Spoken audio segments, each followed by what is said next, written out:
Imagine a world without cities, without writing, without even the wheel. A time so distant it feels like a dream.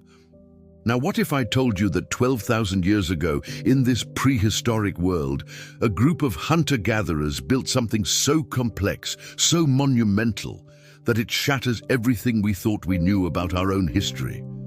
This isn't a fantasy. This is the story of Gobekli Tepe. For decades, a lonely hill in southeastern Turkey held a secret buried beneath the earth. Locals called it Potbelly Hill, a place where they'd occasionally find strange, carved stones. It wasn't until the 1990s that a German archaeologist named Klaus Schmidt looked at this hill and saw something more. He saw the glint of a truth that had been waiting for millennia to be rediscovered. Schmidt didn't just find a few artifacts. He uncovered a sprawling complex of massive stone circles, intentionally and carefully buried thousands of years ago.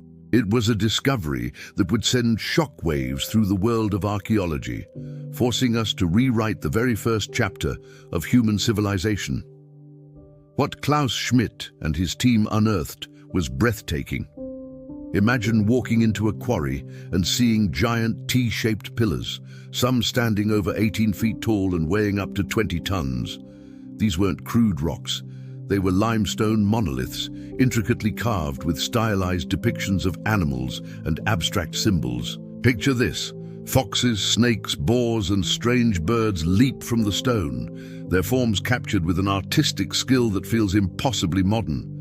These pillars are arranged in circles, creating what many believe are the world's first temples. But who were these people, and what did these mysterious carvings mean? The pillars themselves are anthropomorphic, meaning they represent human-like figures. The T-shape suggests a head and arms, but their faces are featureless, anonymous. Were they representations of ancestors, gods, or something else entirely? The sheer effort to quarry, transport, and erect these stones is mind-boggling, a testament to a shared vision and a powerful belief system that could unite hundreds of people. For a long time, the history books told us a simple story. First came agriculture, then came villages, then came cities, and only then, with surplus food and time, came complex religion and monumental architecture. Gobekli Tepe flips that timeline on its head. The people who built this site were not farmers. They were hunter-gatherers, living a nomadic or semi-nomadic life. Yet they managed to organize a massive labor force, engineer these incredible structures, and sustain the effort for centuries. This wasn't a simple hut. It was a cathedral of the Stone Age. It suggests that the need for a shared spiritual space, a place to gather and perform rituals, might have been the catalyst for civilization itself. It's a radical idea. What if it was the desire to build a temple that drove people to settle down, to innovate, and eventually to invent farming to feed the workers? The temple came first. So what was happening here 12,000 years ago? The leading theory is that Gobekli Tepe was a regional gathering place, a pilgrimage site for scattered bands of hunter-gatherers. Imagine groups of people traveling for miles across the plains to meet at this sacred hill. Here, under the stars, surrounded by these silent stone giants, they would feast, share stories, and perform rituals we can only dream of. Evidence of massive feasts, including the bones of wild animals, has been found all over the site. This wasn't a place where people lived day to day. It was a special place, a place of power and community. The carvings might be part of a complex mythology, a way to connect with the spirit world, or perhaps even a record of a cataclysmic event, as some researchers have suggested, linking the symbols to constellations in the night sky. It was the social and spiritual heart of their world.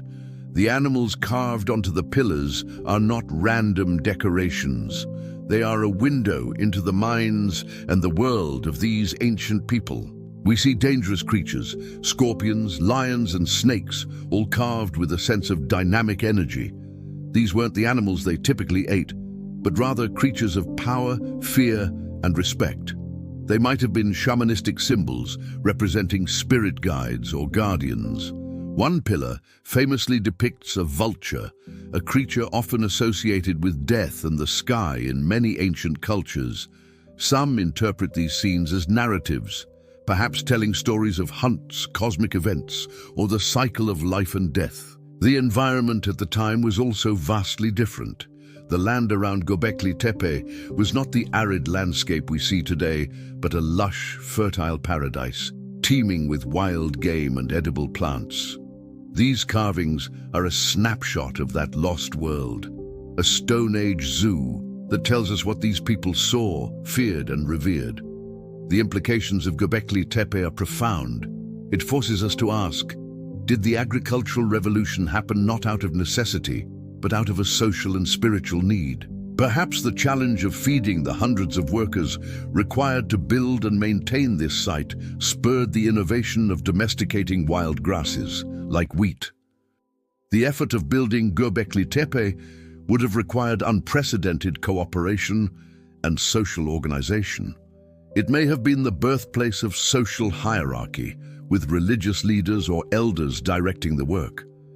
In essence, the desire to come together for a shared purpose to build something greater than themselves may have been the very thing that pushed humanity out of its nomadic childhood and into the settled, complex societies we know today.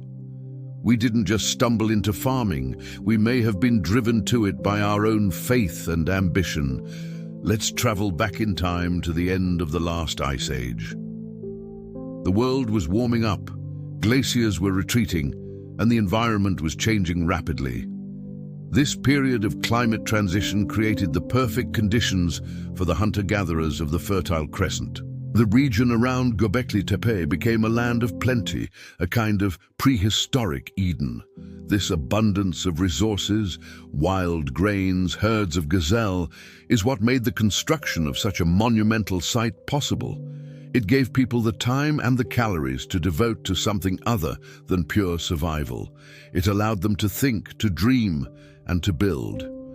The very climate that allowed for this cultural explosion, however, would also change, contributing to the eventual decline and deliberate burial of the site around 8000 BC. They didn't just abandon it. They carefully covered their sacred creation with tons of earth, preserving it like a time capsule for us to find. The story is far from over. What we see today at Gobekli Tepe is just the tip of the iceberg. Geophysical surveys have revealed that there are at least 16 more enclosures still buried beneath the hill. That means over 95% of the site remains unexcavated. Every new digging season brings new questions and new wonders. Who were the individuals represented by the T-pillars? What do the abstract symbols mean? Was this the only site of its kind? Or are there other potbelly hills out there waiting to be discovered? Modern archaeology, using new technologies, is working to piece together this incredible puzzle.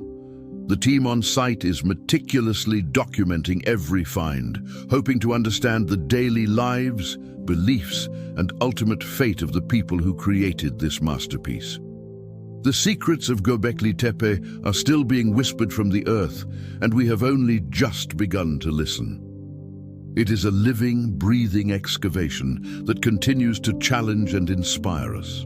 Gobekli Tepe isn't just a collection of old stones. It's a message from our deepest past.